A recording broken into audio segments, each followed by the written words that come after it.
Tasty Teja అలాగే విష్ణుప్రియ వీళ్ళిద్దరూ big boss లో ఎంత మంచి పేరు తెచ్చుకున్నారో మనం చూసాం. వాళ్ళకి మిలియన్స్ లో ఫాలోవర్స్ ఉన్నారు.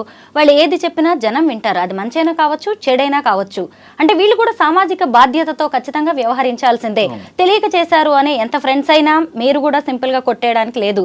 అయితే వీళ్ళిద్దరిని పంజగుట్ట పోలీసులు విచారణకి పిలిస్తే మధ్యలో మీరెందుకు ఎంటర్ అయ్యారు? ఫ్రెండ్స్ కాబట్టా? లేదమ్మా, యాక్చువల్గా మీరు నిజం తెలుసుకోవాలనుకుంటే అసలు వీళ్ళకి మొన్న రాత్రి అంటే 17th evening around 7 o'clock news వచ్చింది. న్యూస్ వచ్చిన వెంటనే అందరు కూడా, నేను అప్పుడు ఏదో ఒక ఇంటర్వ్యూలో ఉంటే ఆ ఇంటర్వ్యూ అందరు ఫోటోలు పెట్టేసి, సార్ దీని మీద మీ ఒపీనియన్ చెప్పండి సార్. అరే తాడు బంగారం తెలియదు, నేను ఏం చేయాలి, అసలు అది నిజమో కాదో ఫేకో తెలుసుకోవాలి కదా అని చెప్పి నేను ఇమీడియట్గా వీళ్ళకి ఫోన్ చేశాను, టేస్టీ తేజకి అండ్ విష్ణుకి. చేస్తే అది ఏంటన్నా నాకు అందరూ ఫోన్ చేస్తున్నారా, నేను నా మీద కేసు పెట్టడం ఏంటన్నా, ఏమైందన్నా అని వాళ్ళు. అలాగే విష్ణు అయితే నేను అసలు నా మీద పిచ్చి పిచ్చి ప్రచారాలు చేస్తున్నా, వీళ్ళందరి మీద నేను కేసు పెడతానంటది రివర్స్లో. అంటే షీ సో ఇన్నోసెంట్, తన మీద ఎవరు తప్పుడు ప్రచారం చేస్తున్నారు అని అనుకుంటుంది తప్ప ఇది నిజంగా ఆవిడ మీద ఒక కేసు అయింది, నా మీద ఎందుకు కేసు అవుతుంది, నేనేమైనా చేశానా అనుకునే దీంట్లోనే ఉంది. ఎందుకంటే ఇది తప్పు అనే విషయం కూడా తెలియదు, అక్కడే చెప్తున్నాను మీకు అంతా. సో అలా నేను అడిగి తెలుసుకున్న తర్వాత మాకేం తెలియదు అన్నారు. సరే, నేను నా సోర్సెస్ ద్వారా తెలుసుకున్న తర్వాత నాకు అరౌండ్ 9-10 ఆ టైంలో కంప్లైంట్ కాపీ, ఎఫ్ఐఆర్ కాపీ అన్నీ వచ్చిన తర్వాత ఓకే ఇది నిజమే అని చెప్పి నేను ధృవీకరించుకున్నాక అప్పుడు వాళ్ళకి ఫోన్ చేశారు. రాత్రి అరౌండ్ 10-10:30 మధ్య కాన్వర్సేషన్ నడిచింది.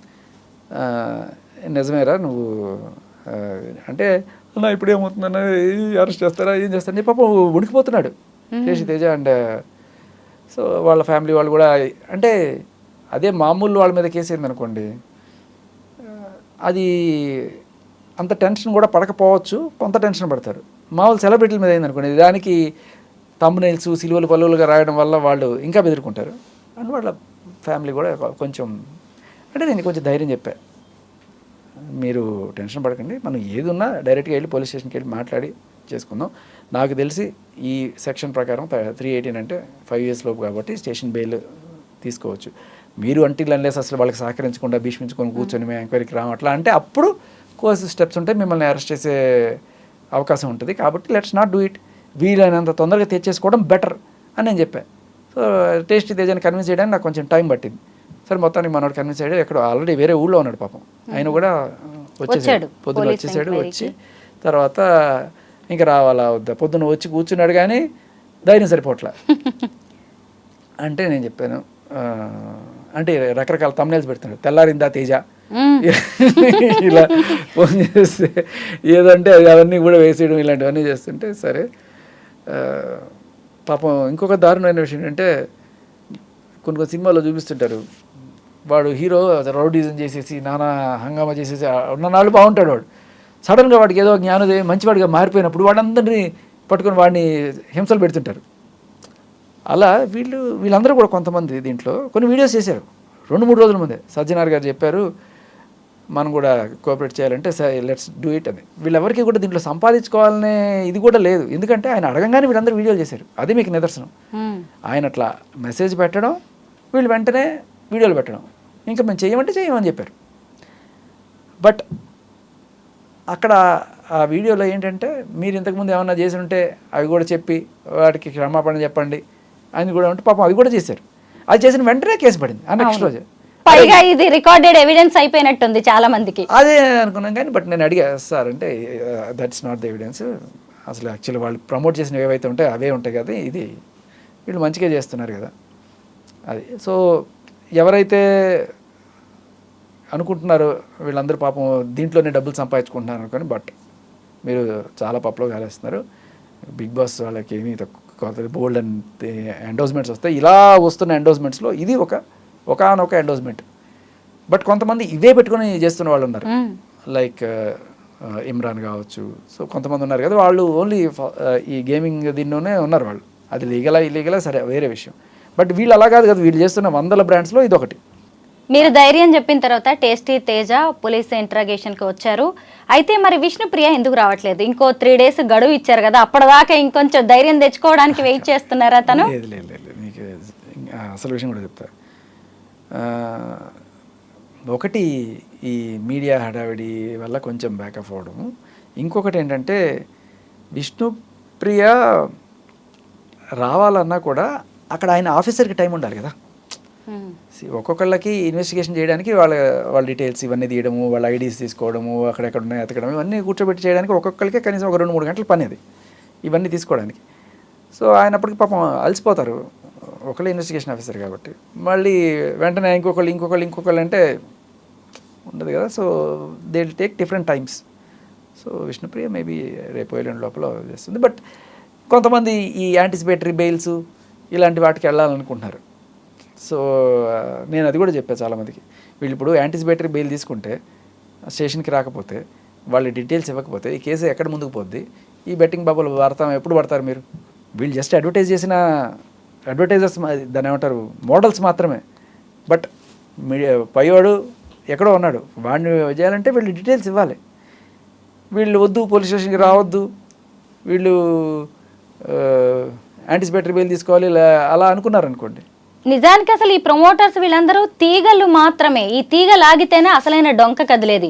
పోలీసులు కూడా దాని గురించే వెయిట్ చేస్తూ ఉన్నారు. అదే అన్నా, ఇప్పుడు నేను కనుక తీసుకురాకపోతే తేజ రావడానికి 1 వారం పట్టేది అనుకోండి.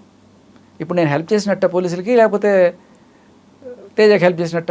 పోలీసులకు కూడా హెల్ప్ చేసినట్టే. తేజ నిజంగానే వచ్చాడు ధైర్యంగా. అయితే ఇప్పుడు ఈ బెట్టింగ్ యాప్స్ని ప్రమోట్ చేయడానికి సోషల్ మీడియా ఇన్ఫ్లుయెన్సర్స్కి కంపెనీస్ భారీ మొత్తంలో అమౌంట్ ఇస్తున్నట్టుగా తెలుస్తోంది.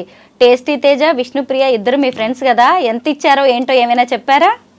అంటే వాళ్ళకి పర్సనల్గా ఎంత ఇస్తారు అనేది వాళ్ళ ఫాలోయింగ్ని బట్టి, ఆ పోస్టులు బట్టి ఉంటుంది. But it's around some 20K to 1 lakh వరకు వేరీ అవుతూ ఉంటుంది అని చెప్తుంటారు.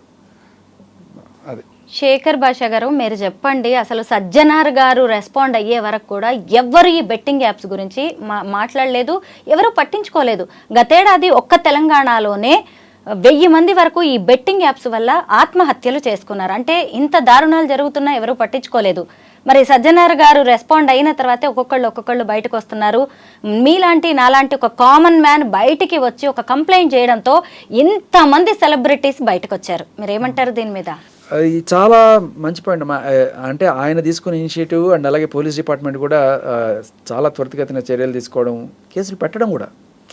మిగతాది వేరే విషయం, వీళ్ళ మీద చర్యలు లేవు, లేకపోతే ఈ కేసులు నిలబడతాయా లేదా అనేది వేరే విషయం. బట్ ఒకసారి ఇలా కేసులు పడుతున్నాయని తెలిస్తే 10 మంది మీద పెడితే 1,00,000 మంది ఆగుతారు. ఎవరు? ప్రమోట్ చేసేవాళ్ళు. ఇక్కడ వరకు ఓకే, ప్రమోట్ చేసేవాళ్ళు లేరు.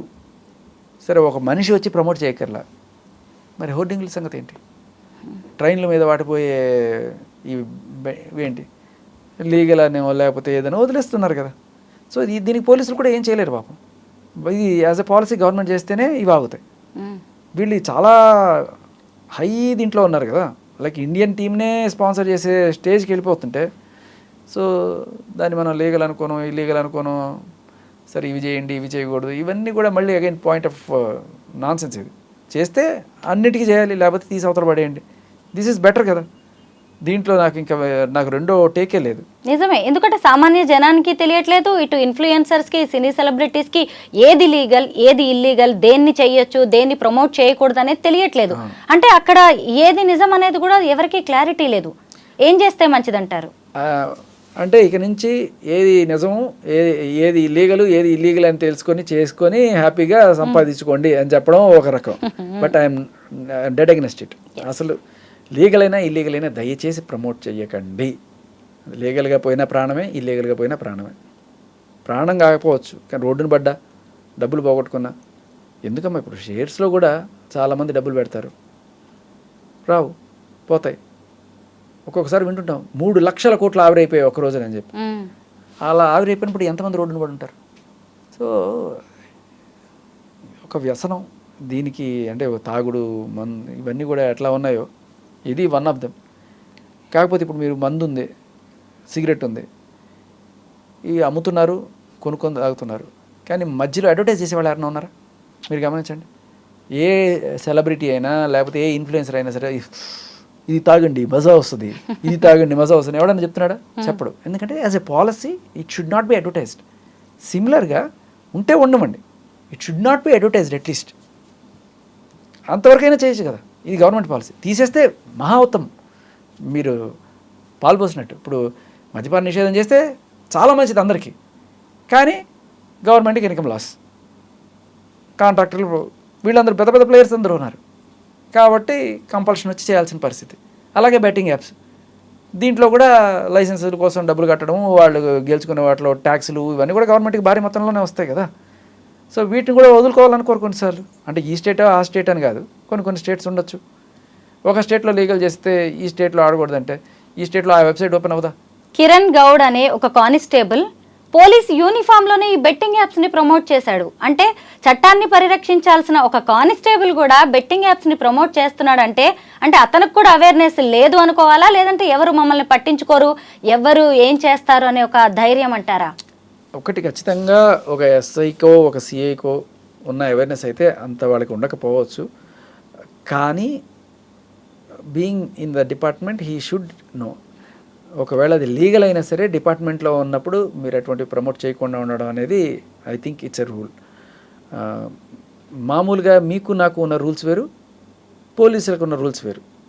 అండ్ ఇదేంటంటే మనం చేస్తే దానికి ఇంత శిక్ష ఉంటే అదే పోలీసులు చేస్తే వాళ్ళకి పెద్ద పెద్ద పనిష్మెంట్స్ ఉంటాయి. సో జాబ్స్ పోగొట్టుకునే పరిస్థితికి వచ్చేస్తుంటాయి. కాబట్టి చాలా స్ట్రిక్ట్గా ఉంటారు. రీసెంట్గా మరి చూస్తే ఒక ఇన్స్పెక్టర్ ఏదో జస్ట్ నార్మల్ కన్వర్జేషనే, ఆయన పాపం మంచిగానే మాట్లాడుతున్నాడు, అవతల పక్క ఆవిడ రెచ్చిపోయి మాట్లాడుతుంది దీంతో, నేను మీ గోడ దూకొస్తా, మీ ఫామ్ హౌస్కి వస్తా, ఇలాంటివన్నీ ఏవో మాట్లాడుతుంటే ఆయన వద్దమ్మా అని మామూలుగా మాట్లాడినా కూడా ఆయన మీద ఆఖరికి చర్యలు తీసుకునే పరిస్థితికి వెళ్ళిపోయింది. అంటే డిపార్ట్మెంట్ అంత స్ట్రిక్ట్గా ఉంటుంది. ఇదే వేరే వాడు చేస్తే వాడి మీద ఉండే శిక్ష కన్నా అదే ఒక కానిస్టేబుల్ లేకపోతే దీంట్లో చేసే వాళ్ళ మీద యాక్షన్స్ చాలా గట్టిగా ఉంటాయి. సో అది వాళ్ళ మంచి పనే, ఆదర్శాలు అట్లాగే. ఒక్క సామాన్యుడు ఇచ్చిన కంప్లైంట్తో 11 మంది మీద కేసు బుక్ అయింది, నోటీసులు వెళ్ళిపోయాయి. ఇప్పుడు చాలా మంది ఇంట్రాగేషన్కి రాకుండా చక్కగా ఫోన్లు స్విచ్ ఆఫ్ చేసుకుని ఉన్నారు. ఒక్కొక్కళ్ళేమో ఆ విచారణని డుమ్మా కొడుతూ ఉన్నారు. ఎవరికి ధైర్యం సరిపోవట్లేదు పోలీసుల్ని ఫేస్ చేయడానికి. ఇంకొక వైపు చూసినప్పుడు పరేషాన్ బాయ్స్ ఇమ్రాన్, హర్ష సాయి వీళ్ళైతే దుబాయ్ పారిపోయారు. మరి ఇది కరెక్టేనా? అసలు ఒకవైపు ఇంత జరుగుతుంటే మరి వీళ్ళు ఇన్ఫ్లుయెన్సర్సా? అమ్మా పారిపోయారు అంటే మరి ఐ డోంట్ నో పారిపోయారా లేదా, ఎందుకంటే వీళ్ళకి ఇది పెద్ద విషయం కాదనేది నా ఉద్దేశం. ఎందుకు అంటే నాకు తెలుస్తున్న సోర్సెస్లో ఇది పెట్టింది 318 సెక్షన్, ఇది 5 ఏళ్ల లోపు కాబట్టి this is easily bailable case. వాళ్ళు ఆల్రెడీ ఇటువంటి చాలా చూస్తున్నారు కాబట్టి దీనికోసం పారిపోయారని అయితే నేను అనుకోను. సామాన్యుడా లేకపోతే ఇంకోటి అని కాదు, ఇదేంటంటే ఒక పెద్ద ఆపరేషన్లా చేస్తున్నారు పోలీసులు, జనాల్లో అవగాహన ఇవ్వండి. ఈ సామాన్యుడు ఎవరైనా కావచ్చు, బట్ మీరు ఆధారాలు తీసుకొచ్చి చూపిస్తే ఇమీడియట్గా కేసులు నమోదవుతున్నాయి. ఇదేంటంటే ఒక డ్రిల్ ఆర్ సంథింగ్ లైక్ వీళ్ళకి శిక్షలు పడతాయనేది సెకండరీ, బట్ ఈ కేసులు పడుతున్నాయి అనగానే జనాల్లో ఒక భయం వస్తుంది. నేను అదే అన్నా, అగైన్ ఎంతవరకు మళ్ళీ లీగల్ అని ఆ కేటగిరీలో వేరే వాళ్ళు చేసుకుంటుంటారు. సో యాజ్ ఎ పాలసీ రావాలి అనేదే నా పాయింట్. ఇక ఇదంతా కూడా వేల కోట్ల రూపాయల మాఫియా. మనం బెట్టింగ్ యాప్స్ అని, సెలబ్రిటీస్ అని, ఏదో కంప్లైంట్స్ అని చాలా నార్మల్గా మాట్లాడుకుంటున్నాం, కానీ దీని వెనక చాలా పెద్ద మాఫియా అయితే నడుస్తుంది. ఏ ఇన్ఫ్లుయెన్సర్స్ని వాడుకునైతే ఈ కంపెనీలు డబ్బుల్ని వేల కోట్ల రూపాయలు వెనకేసుకోవాలని చూసాయో, పోలీసులు కూడా ఇప్పుడు ఇదే ఇన్ఫ్లుయెన్సర్స్ని అడ్డం పెట్టుకుని ఆ మాఫియా డొంక కదిల్చే ప్రయత్నం అయితే జరుగుతున్నట్టుగా కనిపిస్తోంది. మీరేమంటారు? 11 మందిని పెట్టారు కదా, 11 మందిని పెట్టారు. వాళ్ళ మీద ఇది మరి పోలీస్ ఇన్వెస్టిగేషన్కి వీళ్ళు ఎవరూ రాకుండా ఉన్నారు అనుకున్నారు కదా. ఒకే ఒకడు వచ్చాడు ఇన్వెస్టిగేషన్కి, ఒకే ఒక్కడు పోలీసులకు సహకరించింది. మొట్టమొదటి వ్యక్తి టేస్టీ తేజ, తీసుకొచ్చింది శేఖర్ భాష. సో నేను చేసేది మంచి పనే చెడ్డ పనే? మంచి పనే. సో నేను అదే చెప్తున్నా, నేను అందరికీ కూడా అదే చెప్తున్నా, వచ్చి అక్కడ మాట్లాడుకుంటే మీకు శిక్షలు తగ్గుతాయి, మీ కోఆపరేషన్ వల్ల పెద్దవాళ్ళని పట్టుకునే అవకాశం ఉంటుంది. సో ఎవరెవరు కొంతమంది పెడుతున్నారు, వీళ్ళు ఎందుకు సపోర్ట్ చేస్తున్నారు, వీళ్ళు ఎందుకు సపోర్ట్, అరే ఇప్పుడు నేను టేస్టీ తేజాను కూడా నేను మార్చకపోతే ఒక్కళ్ళు కూడా వచ్చిండేవాళ్ళు కదా ఇవాళ, కనీసం వాళ్ళకి లీడ్ కూడా స్టార్ట్ అయ్యేది కాదు కదా. అవును. సో నేను చేసింది మంచిదే యాక్చువల్గా. ఇంకా అందరినీ తీసుకొస్తాను, ఒకళ్ళే కదా, అందరినీ తీసుకొస్తాను, అందరినీ ఇప్పిస్తాను, నేను ఖచ్చితంగా అందరినీ తీసుకొస్తాను, మీరు చూస్తుండండి. అయితే ఇది ఇక్కడతో ఆగదు, మొదలెట్టారు మళ్ళీ నన్ను. నేను ఇప్పుడు అదే అడగబోతూ ఉన్నాను. ఎందుకంటే గతంలో మీరు డ్రగ్స్ మీద పోరాడారు, అబ్బాయిల్ని మోసం చేస్తున్న అమ్మాయిల విషయాన్ని కూడా మీరు భరతం పట్టారు, బయట పెట్టారు. ఇప్పుడు కొత్తగా బెట్టింగ్ యాప్స్ మీద శేఖర్ భాష ఏదైనా యుద్ధానికి సిద్ధమవుతున్నారా? మీరు నన్ను మేము సిద్ధం అదే సిద్ధం చేస్తున్నట్టే ఉన్నారు మీరు. నేను ఏది పలానా చేయాలని దీనికోసం అని అనుకోలేదు. నేను ఫస్ట్ నుంచి అయితే ఇది మళ్ళీ డైల్యూట్ అయిపోతుందేమో ఎక్కడన్నా నాకు చిన్న భయం, టైం అంతా కూడా దీని ఒకవేళ అటు వెళ్ళిపోతుందేమో అని. బట్ ఫస్ట్ నుంచి మన ఫైట్ దీనికే, ఏది అబ్బాయిల మీద unnecessary section, gender biased laws ఉండకూడదు. అబ్బాయిలు కూడా ఎవరైనా సరే స్టేషన్కి వెళ్ళి నన్ను ఒక అమ్మాయి వేధిస్తుందనో లేకపోతే నా పేళ్ళ నన్ను కొడుతుందని అన్నా కూడా వాళ్ళని కన్సిడర్ చేయాలి, కేసులు తీసుకోవాలి అనేదే నా మెయిన్ మోటో. సో దానికోసమే ఫైటింగ్. అండ్ అలాగే చట్టాల్లో కూడా మనం చేసుకోవాల్సిన మార్పులు. బట్ ఇదంటారా, మేబీ నన్ను మీరు ఒక స్టేజ్లో కూర్చోబెట్టినప్పుడు నేను చేయగలిగిన అవకాశం ఉన్నప్పుడు పోలీసులతో కాస్త ఇన్వెస్టిగేషన్ చురుగ్గా జరగడానికి నేను వాళ్ళకి తీసుకెళ్ళి చేయడంలో ఎవరూ తప్పించుకోవాలనుకోరమ్మా. అంటే ఎస్పెషల్లీ నాకు తెలిసిన ఫ్రెండ్స్ ఎవరు కూడా తెలియక చేశారు కాబట్టి ఒకవేళ వాళ్ళ వల్ల ఏదైనా నష్టం జరిగితే ఆ నష్టం కూడా పోడ్చడానికి వాళ్ళు సిద్ధంగా ఉన్నారు. నేను చెప్తున్నాను కదా, అంత విష్ణుప్రియ అయితే such a gem of a lady. నిజంగా తన వాళ్ళు ఎవరైనా నష్టపోయారంటే ఇవాళ వెళ్ళి వాళ్ళ ఇంట్లో కూర్చొని వాళ్ళకి ఇల్లు కట్టించేసి వెళ్ళే మనిషి, డౌట్ లేదు దాంట్లో. ఖచ్చితంగా తెలియజేసిందే. నిజంగా ఎవరైనా నష్టపోయారని తెలిస్తే మాత్రం ఆ అమ్మాయి అసలు అలా ఉండే టైప్ కూడా కాదు, ఇంత చిన్నది. ఎందుకంటే we have seen her on directly big బాస్లో. అది అబద్ధం కాదు, బయట కూడా అంతే అమ్మాయి, అంతే మంచి అమ్మాయి, దాంట్లో డౌట్ లేదు. అండ్ టేస్టీ తేజ కూడా అందరికన్నా ముందు నేనే అని చెప్పి తను వచ్చిన దానికి అతను మనం మెచ్చుకోవాలి. అతని మీద ఈ రకంగా రకరకాల ఇవేసి అట్లీస్ట్ ఒక రథం కదలడానికి మొదటి సారథి అతను అనుకోవాలి మనం. అయ్యుండొచ్చు, తప్పు పొరపాటు చేసి ఉండొచ్చు, కానీ ఇవాళ ఈ డొంక ఏదైతే కదల్చడానికి ఫస్ట్ తానే తీగలాగా పోలీసు వాళ్ళకి వచ్చాడు. కానీ మీరు అన్నది కరెక్టే. ఇంకా మిగతా ఇన్ఫ్లుయెన్సర్స్ అందరూ బయటకు వచ్చి పోలీసులకి సరిగ్గా ఇన్ఫర్మేషన్ ఇస్తే మాత్రం ఆ పెద్ద మాఫియాని కట్టడి చేయడానికి, ఎంతో మంది జీవితాలను కాపాడడానికి అవకాశం ఉంటుంది. నేను పట్టుకొచ్చేస్తాను, మీరు చూస్తుండండి. కానీ పట్టుకొచ్చిన ప్రతిసారి కూడా శేఖర్ భాష వీళ్ళని సపోర్ట్ చేస్తున్నాడు అనే కోణం కాకుండా పోలీసులకి వీళ్ళు సహకరించడానికి వచ్చారు అనే కోణంలో మీరు చూడండి, ఖచ్చితంగా మంచి జరుగుతుంది. ఖచ్చితంగా మీ ద్వారా ఇంకాస్త పోలీస్ ఇన్వెస్టిగేషన్ వేగవంతం అయితే మంచిదే. Thank you so much Shekhar Basha గారు.